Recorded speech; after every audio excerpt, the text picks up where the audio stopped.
परिवारहरू नमस्ते। नोगेन creation Facebook page र युट्युब च्यानलमा यहाँहरूलाई स्वागत छ। आज हामी मिक्लाजुङ यो डाँडामा किरात धर्म संस्कार अनुसार विधि अनुसार सेवा पूजा गर्ने क्रममा चाहिँ धेरै टाढाबाट हाम्रो भाइ बहिनीहरू सामूहिक रूपमा आउनु भएको रहेछ र उहाँहरूलाई म धेरै कुरा सोध्दिनँ। यो मेक्लाजुङ डाँडामा आउनुको कारण र के कारणले आउनुभयो र कुन ठाउँबाट आउनुभयो र के कुरा माग्नुभयो र कतिको विश्वास गर्नुहुन्छ त्यति कुरा मात्र सोध्छु। यहाँको शुभ नाम? नमस्कार, मेरो नाम चाहिँ मनसा भण्डारी हो।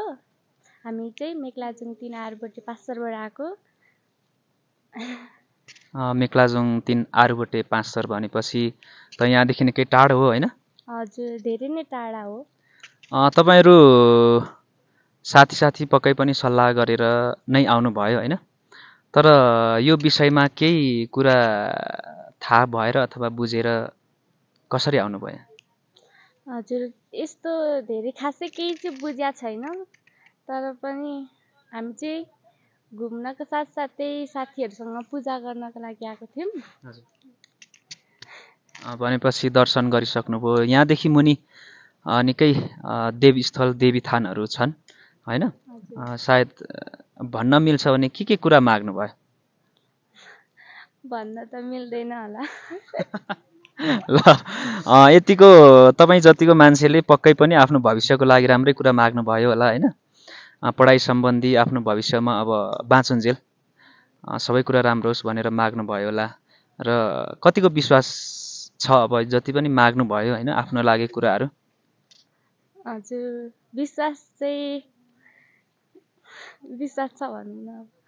विश्वास छ भनेपछि अब यहाँदेखि गइसकेर तपाईँको घर नजिकै गाउँघरमा छरछिमेकलाई साथीभाइलाई आफ्नो आफन्तलाई यो मेक्लाजुङ डाँडाको विषयमा यो देवस्थल पवित्र देवस्थलको विषयमा के भन्न चाहनुहुन्छ उहाँहरूलाई? उहाँहरूलाई आउनुहोस्, यहाँ घुम्नुहोस्, एकदमै रमणीय ठाउँ छ, एकदमै आनन्द छ। टाढा चाहिँ धेरै टाढा छ भन्नुपर्छ। ल त्यसो भए अब उहाँ धेरै टाढाबाट आउनुभएको छ। यो मेक्लाजुङ डाँडाको विषयमा के छ त्यस्तो केही बुझ्नु भएको छ, जान्नु भएको छ? हजुर, मलाई त त्यस्तो केही थाहा छैन। ल त्यसो भए मलाई लाग्छ उहाँले आफ्नो पढाइको विषयमा आफ्नो भविष्यको विषयमा धेरै राम्रा कुराहरू माग्नु भएको छ। म आशा गर्छु यहाँ जति पनि आरुबेटेबाट मेक्लाजुङ 3 पाँचथरबाट आउनु भएको छ सम्पूर्ण भाइ बहिनीलाई यहाँहरूले माग्नु भएको चिताउनु भएको सबै कुरा पुरा होस्, सफल होस् मेरो कामना छ।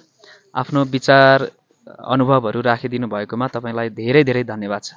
हजुरलाई पनि धन्यवाद छ।